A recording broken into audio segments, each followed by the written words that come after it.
Agora a gente volta aqui para o Brasil e para falar de economia, porque o presidente Lula continua criticando a taxa básica de juros no país. Para falar mais sobre o contexto de mais uma crítica à política monetária e outros assuntos de destaque na economia nesta sexta-feira, conversamos agora com Héctor Sanches, economista-chefe da Ativa Investimentos. Héctor, bem-vindo mais uma vez, boa noite a você. Muito obrigado pelo convite, prazer estar por aqui. A gente que te agradece por falar conosco nesta noite de sexta-feira. Vamos lá, Héctor, tivemos mais um dia de críticas feitas pelo presidente Lula à política monetária do Banco Central. Ele estava naquele evento na Universidade Federal do ABC de São Bernardo do Campo, e ele voltou a dizer, no contexto em que ele criticava a visão de algumas pessoas, que segundo ele são pessoas que fazem parte da elite, de que benefícios sociais não podem ser encarados como despesas, mas sim como investimentos. Ele chegou a dizer que gasto, na verdade, para ele hoje, é pagar uma taxa básica de juros de 13,75%. Como mais essa crítica feita à política monetária do Banco Central repercutiu no mercado hoje? É uma crítica, na verdade, não chega a surpreender, tá?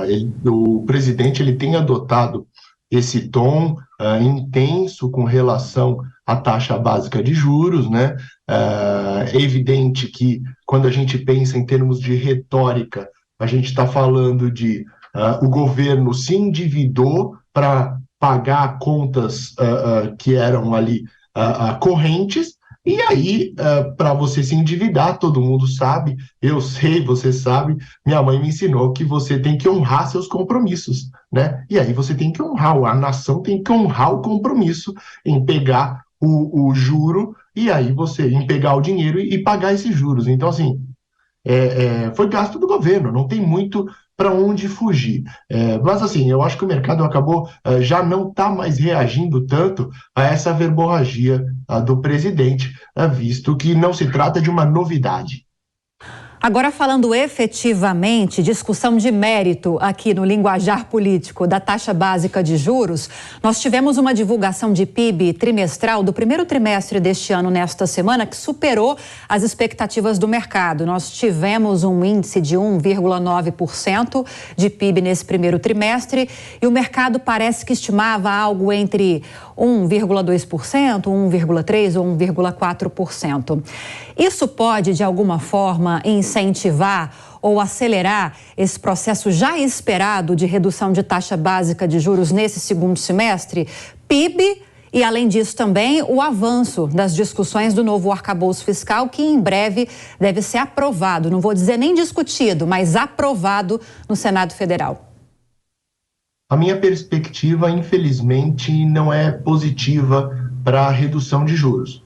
O PIB, né, a geração de riqueza maior, é muito positivo, mas isso significa mais dinheiro na mão, mais poder aquisitivo, consequentemente, um maior patamar inflacionário. E o Banco Central, ele mira o controle inflacionário. Então, quanto maior o PIB, significa mais inflação na mesa, tá? Ainda vale o destaque que teve uma concentração muito relevante, esse resultado do PIB, com o setor agropecuário, que, como você pontou, subiu 1,9% o PIB no trimestre contra trimestre, e o agropecuário subiu 22%. Então, foi uma barbaridade, foi um show do agropecuário. Mas, nesse aspecto, no que toca à política monetária, é mais riqueza, é mais poder aquisitivo e, consequentemente, mais inflação. A autoridade não vê alívio nesse aspecto. Com relação ao arcabouço, especificamente, existe uma retórica, né?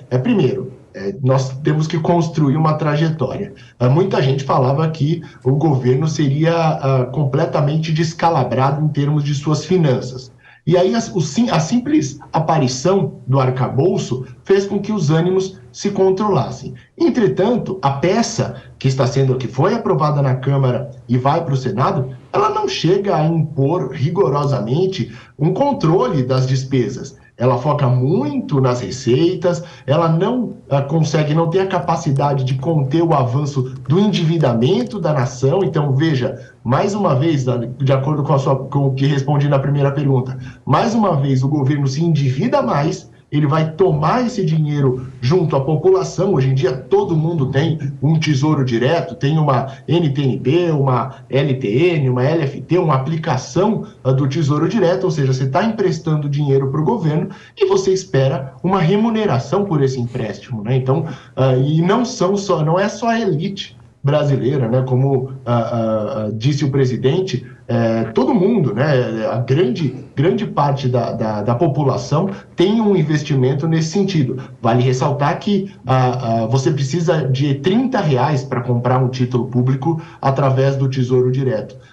Se tornou um investimento muito acessível, né? Nós temos muitos CPFs já trabalhando no Tesouro Nacional e, consequentemente, o arcabouço não vai conseguir segurar essa taxa de juros e aí não vai conseguir segurar a perspectiva de endividamento, e a taxa de juros não tem como ter alívio nesse curtíssimo prazo, na minha perspectiva, evidentemente. Agora, Héctor, e na contramão, digamos assim, do agronegócio, você acabou de lembrar, a gente trouxe essa informação, conversamos também com um economista ontem a respeito desse PIB de 1,9%, que foi influenciado claramente pelo bom desempenho do agronegócio, que teve um crescimento acima de 20%, como você enfatizou agora para a gente também. Nós tivemos a divulgação nesta sexta-feira da produção industrial, que recuou em abril, levando-se em consideração o índice de março, em 0,6%. Se pegarmos aí numa faixa maior, de janeiro a abril, a produção caiu 1% e no acumulado dos últimos 12 meses, tivemos uma variação negativa de 0,2%. Esse resultado é motivo de muita preocupação, levando-se em consideração que é um setor importantíssimo para a economia brasileira? Sim, gera muita preocupação. Principalmente quando a gente vê no PIB, como você pontuou, das diversas aberturas, ali tem uma que chama FBKF, que é a formação bruta de capital fixo. O que diz esse monte de palavra? O quanto está se investindo em empresas que geram riqueza, em produtos que geram riqueza. É basicamente um indicador antecedente do PIB. Então, a indústria se renovando, comprando máquinas para produzir produtos, está investindo nesse FBKF. E o FBKF caiu bastante. Então, não foi só o resultado da indústria que recuou correntemente. Eles também estão com uma perspectiva ruim de crescimento da nação, de consumo da nação, em função desse não investimento, né? A própria é esse não investimento, é esse FBKF recuando na margem. Trata-se de um processo relevante, um processo natural através de uma contenção da atividade, mas os setores-chave, né, não só a indústria, mas também serviços, eles acabam tendo o crescimento desacelerado sobremaneira. Eu não ia te perguntar a respeito disso, mas a gente tem um tempinho a mais, que é uma questão um pouco mais técnica. O governo parece que desistiu de tentar, na canetada, mudar a meta de inflação, mas essas articulações parece que continuam. Houve um almoço nessa semana entre Roberto Campos Neto, que é o presidente do Banco Central, e o ministro da Fazenda, Fernando Haddad, e no entendimento de Haddad, ele chegou a falar com a imprensa, e isso foi notícia recentemente nos principais jornais do país, inclusive aqui na Jovem Pan, de que há uma perspectiva positiva caso o Banco Central decida mudar a forma de aplicação dessa meta de inflação, que hoje parece que é feita anualmente, há um ano calendário ou um calendário anual. E há uma perspectiva, na visão de Haddad, de que isso teria de ser um pouco mais esticado, durar mais do que 12 meses. Você tem informações de como estão essas discussões, Héctor, e você que está aí infiltrado no mercado financeiro, e se seria positivo isso para o Brasil? Informações não, mas vamos pontuar, né? Trata-se de um debate que é muito relevante para o que toca à política monetária.